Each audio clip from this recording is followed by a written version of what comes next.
Welcome to Straight Talk with Sandra. Are you trying to master the game of life without success? There are secrets and strategies to living your best life. We'll share some of them with you on today's show. Take advantage of this series to become an expert at relationships. All relationships. It's time to live the life that you deserve to live. Now, here's your host, Sandra. Welcome to Straight Talk with Sandra, a show about living your best life. Before we get started, I'm always reminded of the beginning of that famous book, Tale of Two Cities, where they say it was the best of times, it was the worst of times. Our topic today is going to be on emotions, and they're so relevant to me today in particular because many of you listening might be going through a great day, and some of you may be going through a tragic day. And that's what this idea of it was the best of times, it was the worst of times. And I'd like to dedicate this show today to Kevin and his family, a family that's gone through enormous tragedy today. So our thoughts are with them. And we're going to navigate a little bit through the topic of emotions, which is irrelevant if you're going through loss or difficulties and everything in life. I mean, I remember reading many years ago that the spiritual people say there's an equal amount of pain for all people. And a lot of people have a very hard time with that concept because they say, well, that's not true because I've lost this in my life and I lost that and my neighbors had a really good life. And I can't swear it's true, but it seems to me as an older person now that sooner or later we all face pain in our life. So the question is not if you can avoid pain. The question is, how do you deal with pain? And I think this is going to be a great segue to our show today because I asked Melissa Hindley to come back on the show. She's a very popular guest. She is a registered clinical counselor, top therapist at the Montreal Center for Anxiety and Depression. People just love her. She's like the real deal, straight to the point and loving at the same time. Her clinical experience includes working with individuals from many diverse backgrounds, and she does a lot of work with emotions and mindfulness and stress and help people have some self-understanding. So first of all, welcome back to the show, Melissa. Thank you. I'm really happy to be here again. Thank you. I'm really happy to have you too.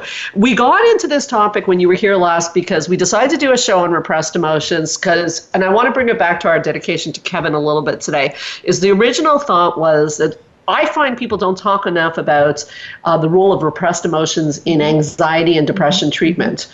Okay, because one thing that coming back to how I started the show is your emotions can be very difficult to deal with, but if you deal with them, they tell you what to do, they tell you where to go, and you get a release. But what happens when you don't deal with them? Yeah, and that's what I really am glad that we're talking about this topic today, because a lot of people repress some of these emotions, and it actually prolongs our pain. Like in the moment, it might feel better to kind of shove this to the side for a second, or we'll talk about too, like how are some ways that we try to avoid these emotions. But in the short term, it might help you feel better in the moment, but it actually does prolong our pain. So I find that's very interesting, Melissa. What do you mean it prolongs our pain?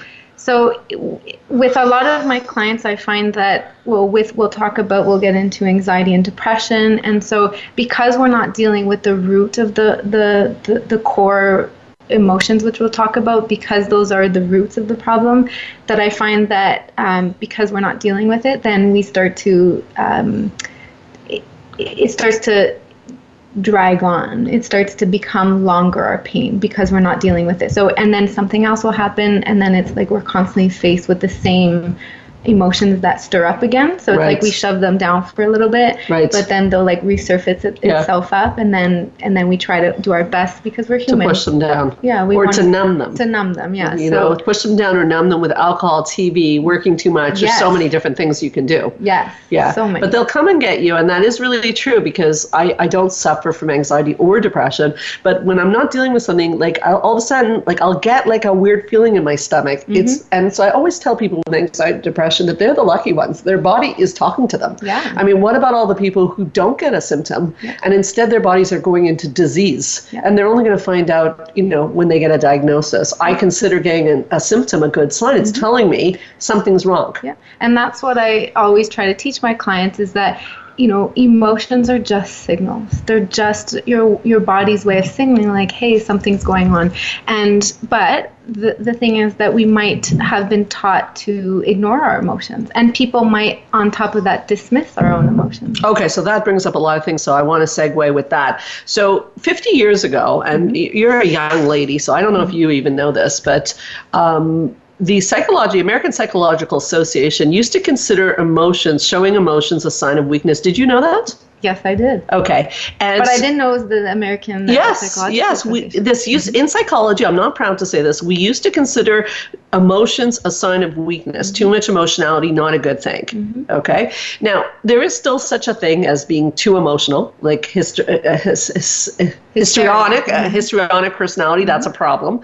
But what we now know in psychology is that emotions are signs of strength. Yeah. The more you're in touch with your emotions, as long as you know what to do with them, the stronger psychologically you are. Do you agree? I 100%. And I think that a lot of us received messages either to ignore our emotions or to stop crying or to don't get angry, right? And why did we receive those messages, in your opinion? I think that a lot of parents, these emotions have been kind of categorized as negative.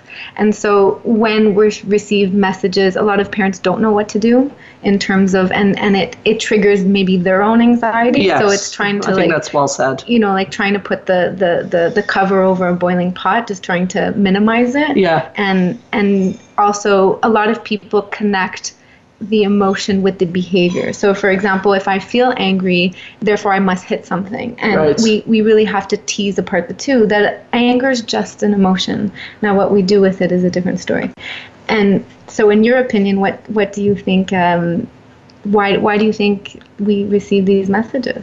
Well, I think you said it very well. And unfortunately, and I know this is a little hard to hear, but unfortunately, when parents, and I'm a parent, so this could come and bite me in the face, but when parents tell their kids not to feel things or dismiss them, they're doing that selfishly. They're not doing it for their kids' sake. I think it's, like you said, either brings up anxiety in them, or it's, I don't want to deal with it. I just don't want to deal with it. And I think that when I grew up, European parents, I think that the idea was, this is going to rock the boat. Yeah. So keep quiet about it. And it took me a lot of years, Melissa, to find out what I'm feeling. And so now we have to unlearn all these things, all these indirect messages that we've been taught. Yeah. Right. And that's sometimes very challenging and scary to do is how do I've been taught that my anger is not okay. So how do I now be able to express that anger and to unlearn all those messages? That's a big one for women, because women are often taught that we're socialized that anger is not an acceptable emotion, and that's why we see women suffering with anxiety and depression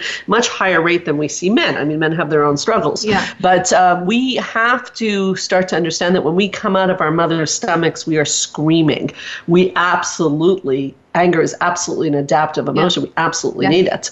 So we have to regain it. But you brought up a point about tweezing things apart. So I'm allowed to be angry, but I'm not allowed to punch you in the face. Yes. So there's emotions are okay. It's regulating your emotions, though, is part of the skill. So my kids are allowed to be angry at me, but they're not allowed to swear at me. Yes. And so that's where we encourage to try and use your words, because it's just an emotion. Right. And when you use your words and try to express yourself, we won't get these messages that my anger is bad, and I won't feel the need to act out because I'm not being heard. Right. So I think in terms of parenting, let's break it down with an example, because this happens a lot to parents. So your kid gets angry that, my son will say, you're not serving the supper I wanted tonight. Yep. So knee-jerk response would be you spoiled kid, we make all sorts of meals around here. Yeah. But what we have to tweezing apart is that he's allowed to be angry, but I don't change anything. No. So I understand you're frustrated that we're having the same supper again. Yep. You just validate the emotion, but you don't change the supper, because a lot of the parents I work with will then change the supper. Yeah, and that's not okay. No, because then the child learns that I can, there's no boundaries. Right. There's no consequences, and that the child makes the rules, not the parent. But he's allowed to be angry at me, even if it's about something quote unquote ridiculous. Yeah, because it's just an emotion. Right. Good. Right. It's just an emotion. And so I think I loved how you said that, to validate it and then to be able to say, okay, well, this is how it is. This is how it is, But with a loving, I can't help you with this. Yeah. I often say to my kids, I'm sorry, I can understand you're angry, but there's nothing I can do about this. Yeah. This is what we have for supper, or you cannot eat supper. Mm-hmm. And then they have a choice. Of course. Mm-hmm. And choice is always a good thing. It's empowering. Yeah. Okay. So, we're going to come back. We're going to take a commercial break, but we've definitely started the topic on why repressing emotions are so dangerous. And let's just make sure that's clear, is that they're going to come and get you. Yeah. That's what you're saying. They're going to come get you. Yeah. Sooner or later. Sooner or later, we can try to again, what we talked about is to escape. So we might blame other people. We might shut down. We might use alcohol or drugs. We might escape through video games or electronics. And so we can escape, but eventually, I promise you, they will come and get you. So you can run, but you can't hide. Yes. We'll be right back with Straight Talk with Sandra Reish.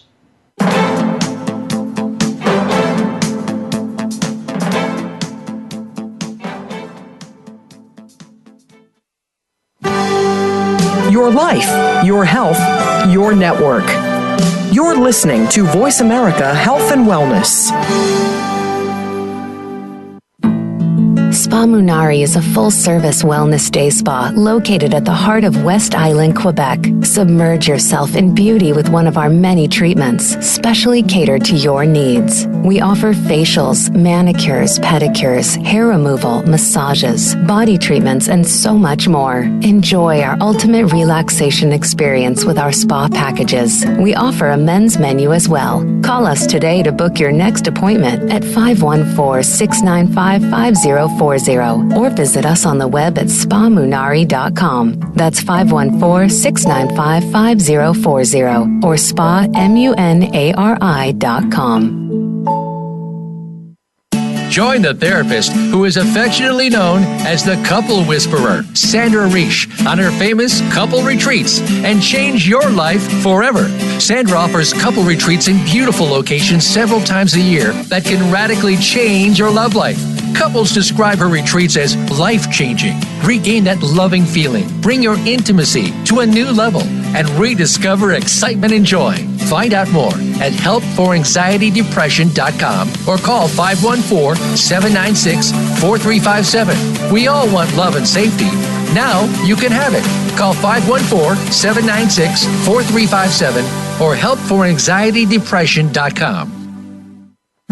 Change your life forever with the latest cutting-edge products for home study treatment for anxiety, featuring the clinical director of the Montreal Center for Anxiety and Depression and host of Straight Talk, Sandra Reish. Sandra is joined by top therapist Georgia Dow in this revolutionary anxiety videos therapy series. Thousands of people have benefited from this scientifically proven treatment approach. Isn't it time you chose yourself? Visit anxiety-videos.com right now. That's anxiety-videos.com and change your life forever. A fresh look at today's health. Voice America Health and Wellness.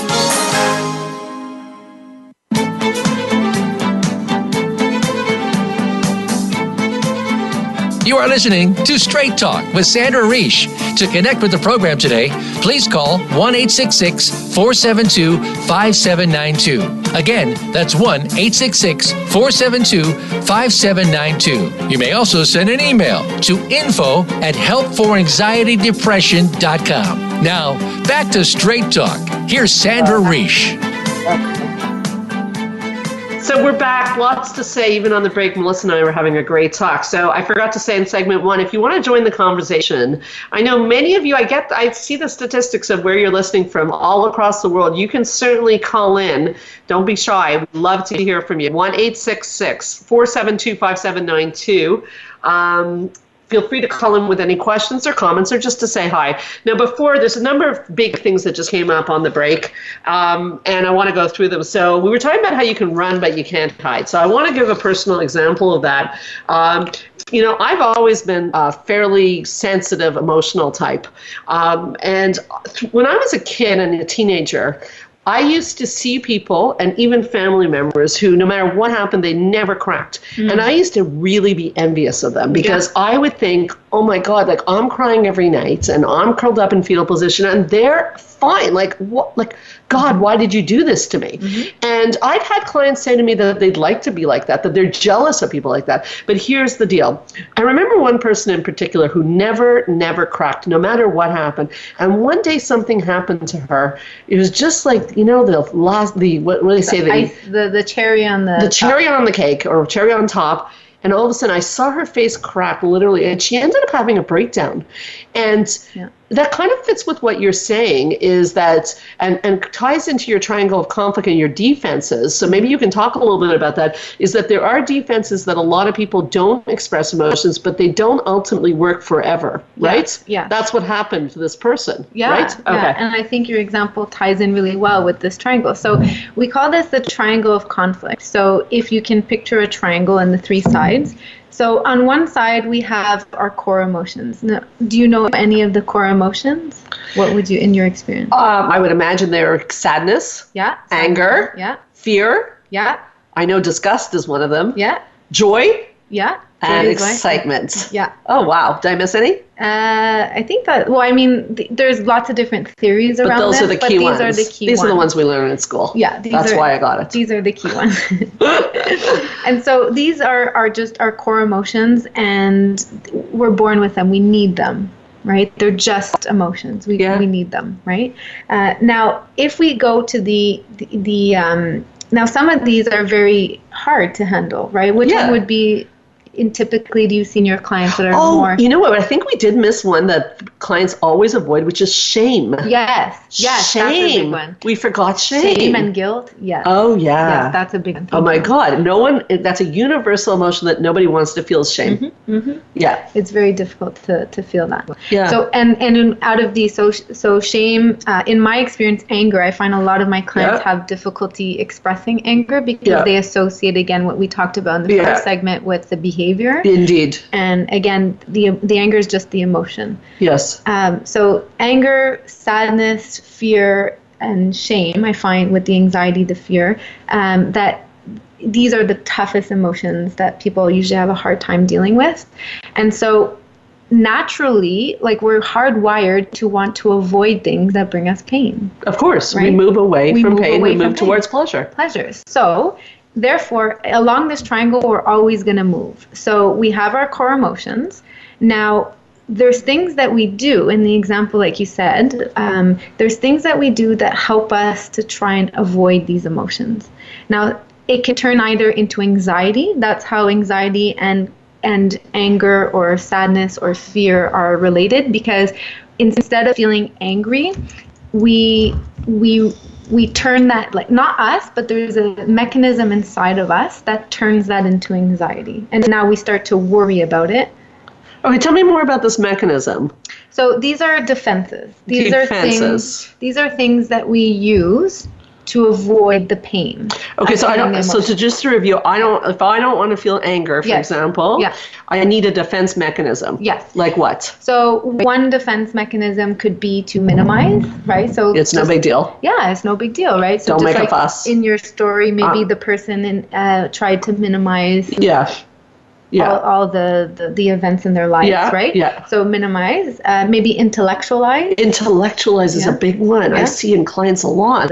Like they say, like, well, other people have it worse. Yeah. And then they tell, well, I shouldn't complain or I shouldn't feel angry because either other people have it worse or that, I shouldn't. Not that bad. Yeah, it's not that bad. Yeah. I shouldn't feel this way. I see that in marriages, by the way, sadly, a lot. Yeah. Okay. Do you know any other defenses that you see in your clients of what to avoid the emotion? Well, again, keep real busy. Keep real busy. Keep running. Yes. That's why when people tell me I'm so busy, I don't have a minute, and even when I've said it, you got to be curious. Why is someone setting up a life that's so busy? Do you notice that could be a way to avoid emotions? Absolutely. Yeah. Oh my God, I used it myself many times.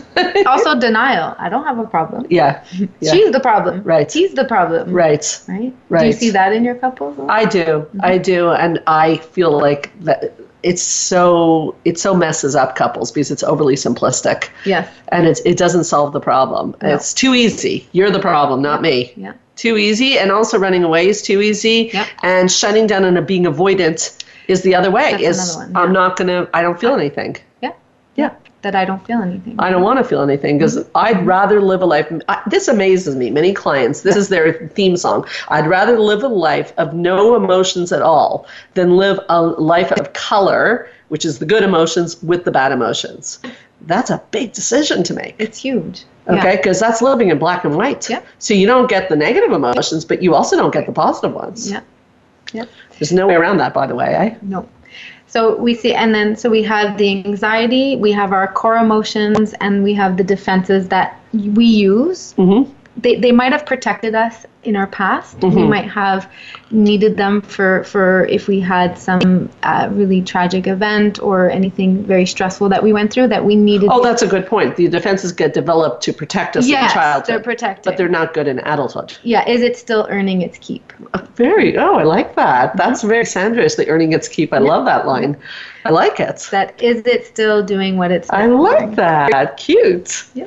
Yeah, so is it earning its keep? Is it worthwhile? Is it worthwhile? Because, again, it helps us feel better in the moment, but we're prolonging our pain, meaning we're just dragging it on, and it will delay it, and it will pop up. It's going to come get you. Okay, yes. So that's the triangle. So we can move around it, right? So we can either feel anxious, we can feel one of our defenses to protect us, or we can feel our emotions. Okay, so I want to really review this because we have a piece of paper in front of us where we can see the triangle, but not everyone can see that. Yeah. So the top of the triangle is anxiety.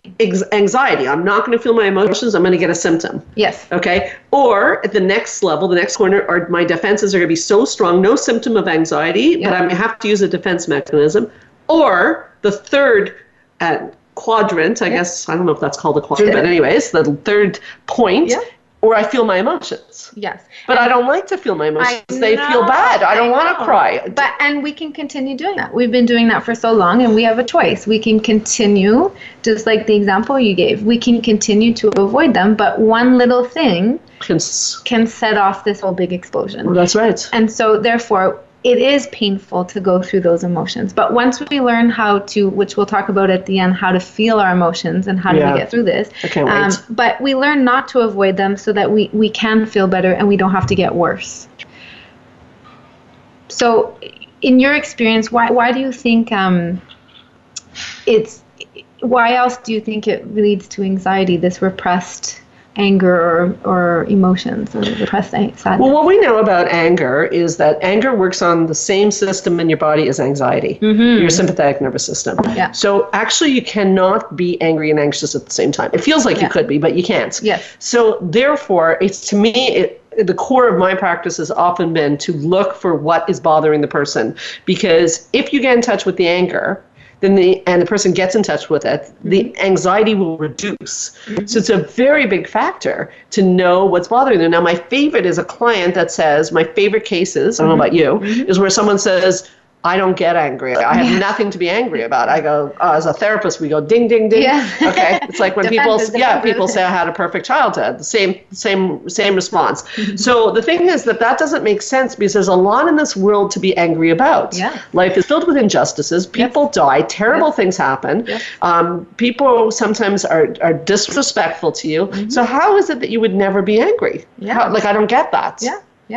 And they've been socialized not to be angry. Yes, they've been taught and they've been learned how to ignore their anger. Okay. But what you know from what you just said, that anger and anxiety works on the same system, is that if we're not going to feel angry, then if it's on the same system, what are we going to feel instead? Anxiety. And so I had a supervisor that told me this, that when we talked about anxiety and depression, but he looked at it like anxiety and depression are acts of love.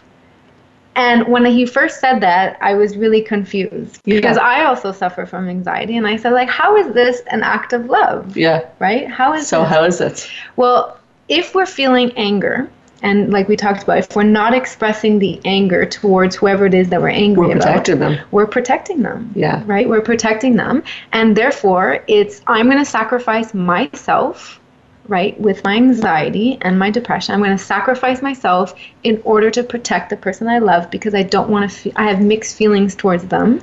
I don't want to be angry at them, and I also love them. So I'm going to sacrifice myself and be anxious instead. Okay, that's absolutely brilliant. But we have to add in what your supervisor said. It's just so brilliant. We have to add in this dysfunctional love. Yes. Because it's not loving, because it's an act of love because you're the sacrificial lamb. Yeah. It's almost a bit of martyrdom. It is. You're going to sacrifice yourself so that the other person doesn't have any discomfort, and you're going to get all the discomfort. So eventually you're going to become quite bitter. Yeah, and I'm going to feel really sick. and resentful, and then that's when we talked about the snowballing is just going to add up. I love that. That is really well said. Yeah. And so once we learn how to be able to accept the love that we have for the person that we're protecting and the anger, and once we express that, and we don't necessarily need to tell the person, but I can use that to be more assertive, for example. Okay. Right? And so if I'm able to hold space for those two emotions, I no longer need to sacrifice myself. I don't need to be anxious anymore. Okay, well, so what would you say, though? Because I've heard people say that I can't feel love for someone when I'm angry at them. Mm-hmm. See, I agree with you. I feel, like in my own marriage, we used to have this discussion often, that I can feel angry at my husband and I can still feel love towards him. But he used to struggle with that. He used to say, well, I can't access my love right now. Yeah. I'm angry at you. Yeah. So what is your opinion on that? I think that when the anger becomes overpowering and it's hard to regulate it, it kind of takes it takes the forefront of everything. And we always have mixed feelings towards a lot of things in life. There's always mixed feelings. Mm-hmm. And so once we're able to identify the anger and try to regulate it to help bring it to a more manageable level and help, then we can feel the love again. Yeah, and maybe sometimes if there could be caring, maybe it's not love like you still want to... But caring feeling. Okay, so I think that we're going to take a break, but I think you bring up a very important point for people listening, which is this is one of the reasons that when a fight happens in a relationship, is if it's so overwhelming anger, like you just talked about it, and Dr. Gottman would call it flooding, okay, is that a person cannot access anything but fight or flight at that moment. That's the real answer, and that is what you're saying. Yep. So you need to take a break to access the caring. But you can still feel angry at someone and feel caring towards them, but not when you're flooded. No. Okay. Very good. Very brilliant. Thank you, Melissa. We will be right back with Straight Talk with Sandra Reish.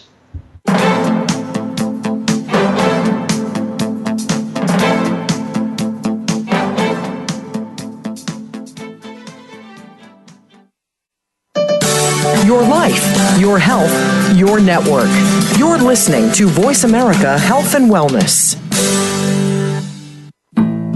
Spa Munari is a full-service wellness day spa located at the heart of West Island, Quebec. Submerge yourself in beauty with one of our many treatments, specially catered to your needs. We offer facials, manicures, pedicures, hair removal, massages, body treatments, and so much more. Enjoy our ultimate relaxation experience with our spa packages. We offer a men's menu as well. Call us today to book your next appointment at 514-695-5040 or visit us on the web at spamunari.com. That's 514-695-5040 or spamunari.com. Join the therapist who is affectionately known as the Couple Whisperer, Sandra Reish, on her famous couple retreats and change your life forever. Sandra offers couple retreats in beautiful locations several times a year that can radically change your love life.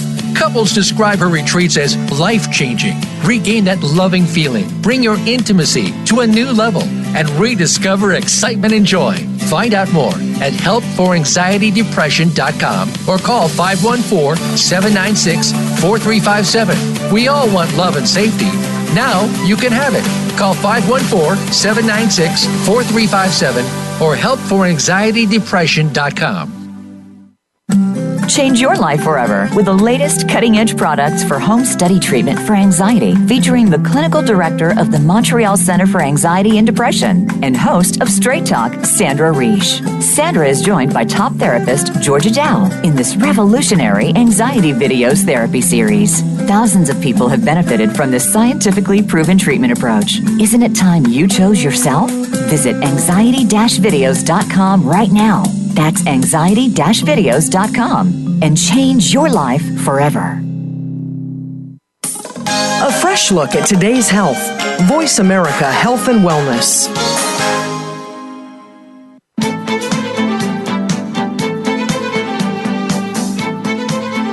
You are listening to Straight Talk with Sandra Reish. To connect with the program today, please call 1-866-472-5792. Again, that's 1-866-472-5792. You may also send an email to info@helpforanxietydepression.com. Now, back to Straight Talk. Here's Sandra Reish. So we're back talking about emotions, and it's such an interesting topic because what I want to get into now is emotions being your guidance system. I think that's really important, that emotions actually, to me, drive the car. I teach my clients that the more you can know your emotions, the more you know where you need to go. I can't know that I need to go eat unless I feel hungry. Yeah. I can't know that I need to have a talk with you unless I feel anger. I need to feel those emotions. And the problem is someone like myself who grew up with a very, what was the word used, intellectualizing parents, is for a long time, and this is a funny story and it's true, and I tell it at all my retreats, is for a long time, and even to this day, if someone says, where do you want to go eat? I don't know where I want to go eat. I know where you want to go eat. Okay. And I'm really good at reading you. Yeah. So now it's really a joke in my marriage because when I go eat, my husband says, where do you want to go eat? He knows I need to take about 10 minutes alone and picture myself eating the food before I know. So I have to wonder in my childhood, and I don't, nothing horrible happened, but I don't think that voice inside of me was encouraged. What was encouraged was to be very accommodating to other people. And to pick up on what would cues. Pick up on cues to what would please your parents. That's right. So even when I go into the room, into the darkness and try to imagine what I want to eat, what image comes to my head first is what would my husband want to eat? I'm like, oh, but he hasn't had sushi in a long time. I'm like, Sandra, no. What about you? Like, let's get personal. I've given a few personal examples. Are you good with emotions? I had to learn how to be because, like I said, we had to undo a lot what we were taught. So I'm in my own process too of learning how. I think anger is one of my most difficult emotions for me to regulate. Do you know when you're feeling an emotion? My signal is anxiety. So as soon as I start to feel anxious, I ask myself, okay, like I acknowledge the anxiety, but I say, okay, what's underneath the anxiety? Because remember we talked about the triangle. There's anxiety, but there's always an emotion underneath the anxiety. So and then what do you do? So then give us an example of when you felt anxious. This is so interesting. Yeah. You found the emotion underneath, and then what did you do? Give a personal example because this will change someone's life. She's on the spot. Yeah. Well, when's the last time you felt an anxiety response, you became curious about it, and then found out something? That's a good question. Well, you can think about it. I'll give you a moment, but I think that is what we're looking for here is representative of many people. Yeah. They feel an anxiety response. They get curious. They go, okay, what's going on right now? And they find out there's someone they're angry at. Yes. Or there's someone that they're sad about. Are there situations where you have found out that you are angry, but it was manifesting as anxiety? Yeah, I think the last time, when I talked about mixed feelings, there's a lot of mixed feelings that I have towards a parent. And I think that when I start to feel anxious or worried about their health, it manifests in that way. But really when I try to look underneath and say, okay, why right now am I feeling anxious?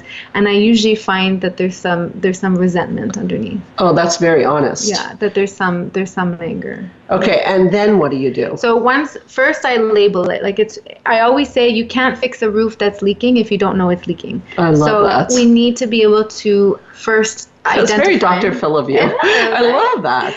But it's true. Like how we always expect to change the emotion or to change the situation, but we don't know what we're working with. We don't have all the pieces. So what is that again? You can't fix a roof if it's leaking if you don't know it's leaking. Yeah. Okay. Yeah. So first we need to know it's leaking. We need to know what the emotion is. Okay. And again, remember we talked about the defenses. We become very good at avoiding the core emotion. Right. So this is very challenging because our emotions will try, or our mechanism will try as much as it can to avoid the emotion. So it will try to cover it.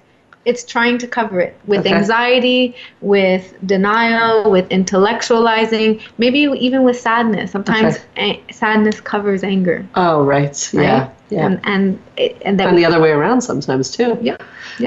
And so so I first label it. Mm-hmm. Now, then I really try to feel it to the fullest. So what I do is I try to label it. Our body every emotion creates a physiological response. Okay. Now, it's really important, like I find, to really go into trying to find where I feel it physiologically, because once I do that, I'm not running away from it. Okay, I'm really paying attention to myself. I'm trying to understand myself at the deepest level. So you're checking where in your body you feel it? Yeah. Okay. Yeah. Where do you usually feel it? Usually anger, I feel it in my fists. Okay. And I feel like my face getting hot. I feel like a heat wave. How do you feel anger? You know, it's really funny. I think that I'm probably so uncomfortable with anger that I first feel butterflies in my stomach. Yeah, and I feel like I can't breathe. And those are great signs, because that tells you it's anxiety. Yeah. And it's just telling you that, again, you're sacrificing yourself in order to protect the anger. Yes. So if we don't protect the person, where would you feel the anger? Well, so what happens is I get the butterflies and I can't breathe, and then I do I don't label it, but I realize something's up, and usually a boundary's been crossed. So then I have to identify it, and then there's another step for me, because I could at that point be reactive, and I don't want to be reactive. So I could suddenly realize that someone's done me wrong and fly into your office and say, Melissa, that was very wrong what you did yesterday at the radio show. And I could say something that would not be good. So I also, once I realize I'm upset, I go, okay, Sandra, we're going to have a talk with Melissa. Let's think about what just happened and how we're going to have that talk. And then it dissipates, because I know I'm going to talk to you about it, but I need to know that I'm going to address it. Yeah. So I don't let the voice come in and says, you're being too sensitive. This is ridiculous. Melissa might not like it. I say, this bothers me, I need to talk about it. And then I start to frame how I could talk to you about it, and the physiological response disappears at that point for me. Yeah, perfect. And so that's how I deal with it too. Another way, if you don't feel like it's appropriate, or you can't at this point talk to the person or tell them that the boundary is crossed, we can always, I love fantasy. I love imagination. So you use a fantasy to imagine telling the person? Yep. Oh, wow. Tell us more. So I try to visualize myself, what I would say, how I would say it, what would be my tone of voice, what are my words, and I really try to picture it. A lot of athletes use this visualization before they go into their sports game. Go Habs. But a lot of people use this beforehand, because it actually practices the same neurons as if you're actually doing it. So the more I rehearse it. Yeah, the brain believes the rehearsal. Yeah. So the more I rehearse, if anger is something that I'm uncomfortable with, which I am. So for me to tell the person right away, it's great to say, okay, next time I'm going to tell them that to not to do this. But then when the situation comes time, I never do it. Right. Right. So if I try to visualize it first and fantasize about it, I can even go a step further and fantasize what I would like to do. Oh, yeah. What, not by all means doing it, but what I would like to do to the person. Like a crazy fantasy. Like a crazy fantasy. Just get crazy. Because the anger, if you're the one, it needs a release. If you're the one that your anxiety turns back onto yourself, and you get angry at yourself, or it turns into anxiety and depression, it needs to go outwards. And you can do that in a fantasy. Because you can do it in a fantasy, you don't have to hurt yourself by putting it back onto you, and you don't hurt the other person. Yeah, I like that. Right? I like that a lot. So it's a great, emotions need to be expressed. Yeah, so, people could do a fantasy, people could write a letter and not send it. Yeah.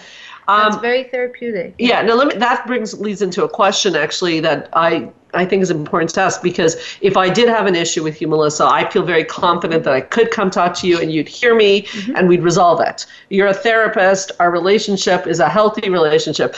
And luckily, most of the people in my life, not all, okay, but family members, for example, or people who don't believe in this, and you tell them, look, this is bothering me, and they say, well, you're just too sensitive, and they walk off. Now you're stuck again with the anger. What do you say about that? What do you say to your clients when they tell you that? Because I say, know your audience. I won't tell my anger to someone who I know is not going to receive it, because that's probably going to make me even angrier. But I may question the whole relationship, because I personally believe that a relationship that can't survive a conflict is not a relationship. Yeah. Meaning if we had a fight and you were like, okay, I'm out of here, that's a problem. Yep. And I agree. But also we don't, it would always be better to try and resolve it. That's how conflict resolution works, and then we can grow from there. But we don't, just to regulate it and to understand it, and for us to use our anger in an appropriate way, we don't necessarily need the other person. Okay. So if we tried and they rejected us, they said, you're too sensitive, like, leave me alone. Leave me alone. Because now the worst part, if we're anxious or depressed, we might believe them. Yeah, that's a problem. Right? We might believe them, or we might escalate the anger until we do something irrational. Right. Right. So I've seen people hold grudges their whole lives. Yeah. That's not healthy, and that's only hurting yourself. Yeah, okay, so what does that person do?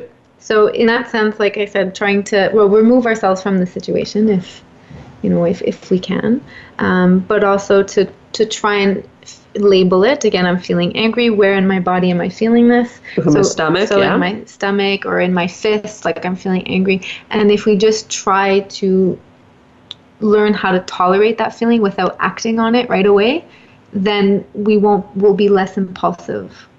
And that way we can talk about the letter, maybe trying to process it through a letter, because it needs to come out. It needs to come out. And if the person won't accept it, we need to find another way to allow that expression of anger to come out. It brings up a really good point for me. It's very well explained, Melissa, is the empty chair. You might want to work with a practitioner. You can't do this on your own, but with a good therapist, an empty chair technique where you get to say all the things you wanted to say to the person. You even get if it's done properly, the person can respond to and validate you. And amazingly, I've had client after client feel like something just shifted in their brain, like it was almost as if it happened, even when they're acting out something the person would never ever say, like they'd never be that nice. But you have to work with a therapist for that. I think you really need a professional. Do you agree? Oh yeah. Yeah.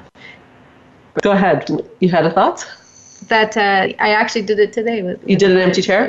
Yeah. Okay. And it was really useful to get out their anger and their critical self and their anger that they had towards themselves, and to be able to play it out where we can kind of see it more tangibly versus just being an internal. Turning it in on you. Yeah. That's great. That's absolutely great. Okay, we're going to take a break, and we'll come back with our remaining segment to really bring it home to you, how to get your emotions to work for you, and what exercises can you do now to start to become more aware of your inner emotional world, which, by the way, will help your relationships. It will help your longevity. It will help you look younger. It's all good. We'll be right back with Straight Talk with Sandra Reish.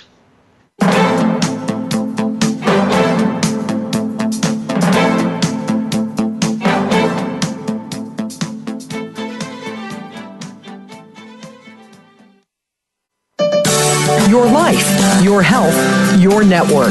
You're listening to Voice America Health and Wellness. Change your life forever with the latest cutting-edge products for home study treatment for anxiety, featuring the clinical director of the Montreal Center for Anxiety and Depression and host of Straight Talk, Sandra Reish. Sandra is joined by top therapist Georgia Dow in this revolutionary anxiety videos therapy series. Thousands of people have benefited from this scientifically proven treatment approach. Isn't it time you chose yourself? Visit anxiety-videos.com right now. That's anxiety-videos.com and change your life forever. Spa Munari is a full-service wellness day spa located at the heart of West Island, Quebec. Submerge yourself in beauty with one of our many treatments, specially catered to your needs. We offer facials, manicures, pedicures, hair removal, massages, body treatments, and so much more. Enjoy our ultimate relaxation experience with our spa packages. We offer a men's menu as well. Call us today to book your next appointment at 514-695-5040 or visit us on the web at spamunari.com. That's 514-695-5040 or spamunari.com.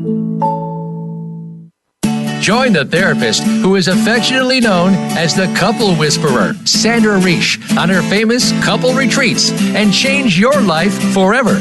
Sandra offers couple retreats in beautiful locations several times a year that can radically change your love life. Couples describe her retreats as life-changing. Regain that loving feeling, bring your intimacy to a new level, and rediscover excitement and joy. Find out more at helpforanxietydepression.com or call 514-796-4357. We all want love and safety. Now you can have it. Call 514-796-4357 or helpforanxietydepression.com. Your life, your health, your network. This is Voice America Health and Wellness.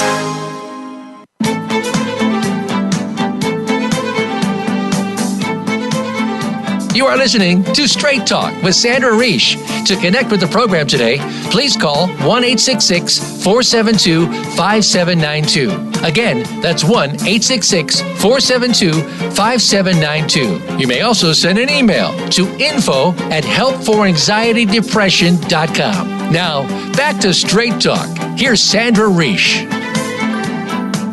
So we are back. People always ask me how to get in touch with us when they don't listen to the show live. So you can call us anytime at 514-777-4530. The website is helpforanxietydepression.com. And I've got 2 retreats coming up. I'll just mention them. I've got a couple retreat where a lot of the work on conflict and intimacy is going to come up. That's on May 29th. And it's in the mountains just outside of Montreal, a gorgeous area. And I've got a women's retreat. We're just about sold out, but you can still call us if you have interest in that. We are leaving on April 28th, and we are actually going to be talking about emotions. We're going to talk about guilt, and we're going to talk about empathy and trust and all sorts of these big topics, all in a beautiful spa. Now, when I talk there, again, talking about emotions is so important. So, I want to turn it over to you, Melissa. You look like you're about to say something. Yeah, because on the break, I think we were bursting at the seams. We were talking about some good techniques, but how can we learn how to feel our emotions?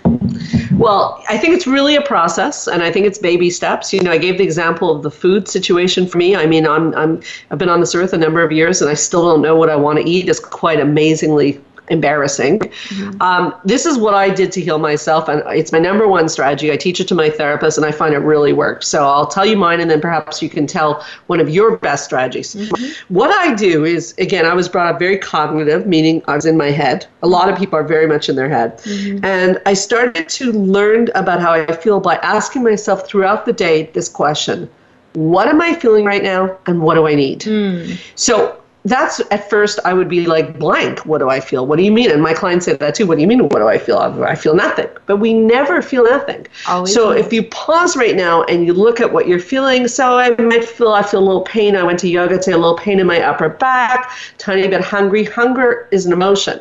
Okay. Even that I was bad at, knowing if I have to go eat. Mm. Okay. So what do I feel? And then follow it up with, what do I need? Okay, so I need to eat something. I might need to book a massage. But you see, that is very foreign to me to check in. Yeah. So what do I feel? What do I need? Check in throughout the day, and eventually you become much better at knowing what you feel. I'm much better now at knowing what I feel. Yeah. Does that make sense to you? Yeah, I like that technique, and I love that phrase that you say. What am I feeling? What do I need? Yeah. Because there's always, with a feeling, a need, right? And so how can we give ourselves that gift of giving ourselves what we need? Yeah, and not relying on other people. And it's so easy for me to ignore it. Yes, and just go, like a rat in the rat race. Yeah. What is your best strategy, or what do you think people need to do to learn to feel their emotions? I think for me personally, I think what helped me get in touch with my emotions was, again, as I talked about, first label it, but I find myself often questioning my emotions. Really? Yeah. That I often tell myself, well, we talked a little bit about this at the beginning, but how I'm not allowed to feel a certain way, or that I shouldn't feel a certain way. And so a lot of people feel that way, like you. Yeah. So I feel that I dismiss, on top of other people maybe dismissing my emotions, I continue to repeat those patterns, and I dismiss myself. So I think for me, trying to learn how to acknowledge it, but also give myself permission. I think that's beautiful. I think that to me was the most empowering moment, was that just to give myself that permission that it's okay to feel this way. And once I gave myself that permission, my critical thoughts stopped, or they lessened very much so, because those critical thoughts would stop me from looking at my emotion, which means that I wouldn't do anything about it.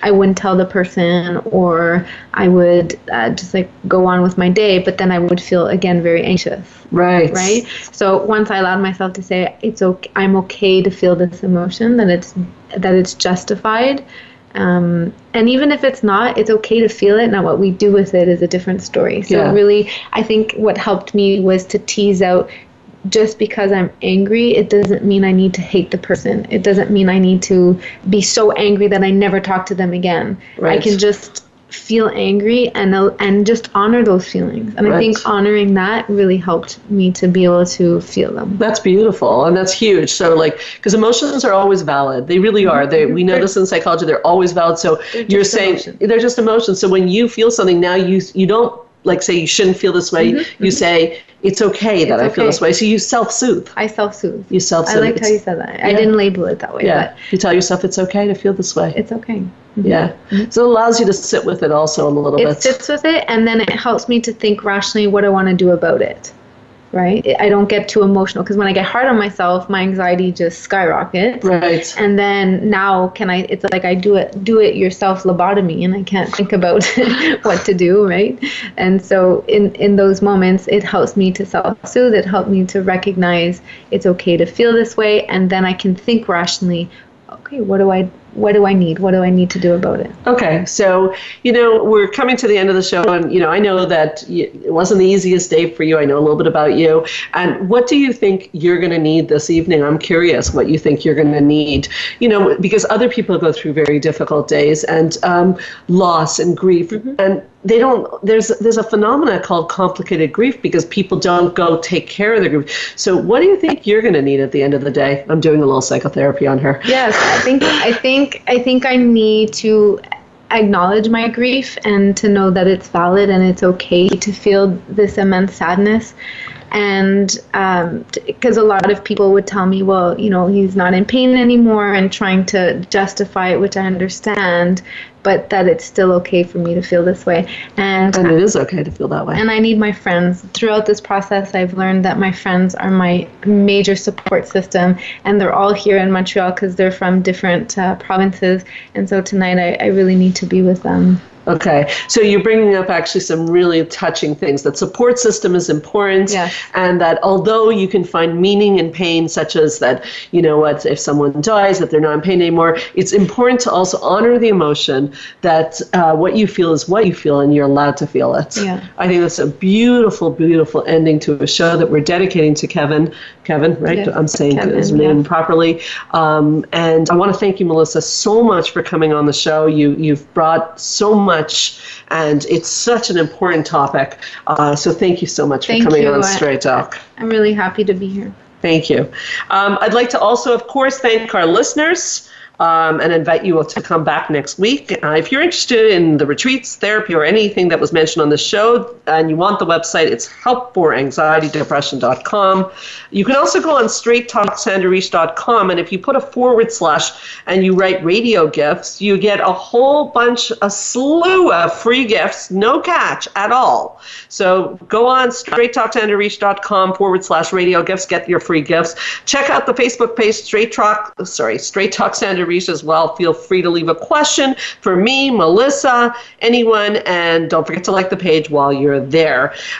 Just so you know, you can hear this show and any prior show as a podcast on the website, straighttalksandrareach.com, or on the podcast app of your phone, your iPhone, or on iTunes under Straight Talk with Sandra Reach. And if you want to write me an email, drop me a question, or make a suggestion for the show, please write to me at info@helpforanxietydepression.com. Lastly, if you're a professional and you're looking for keynote speakers or training on anxiety, depression, emotional regulation, living a purposeful life, remember that I am your source for evidence-based practice and education. I can't speak today, but other than that, we're all good. My name is Sandra Reach, and I do promise I'll help you learn to live your best life again next Thursday, same time, same channel. In the meanwhile, this is Straight Talk with Sandra Reach, and keep your eyes on the stars.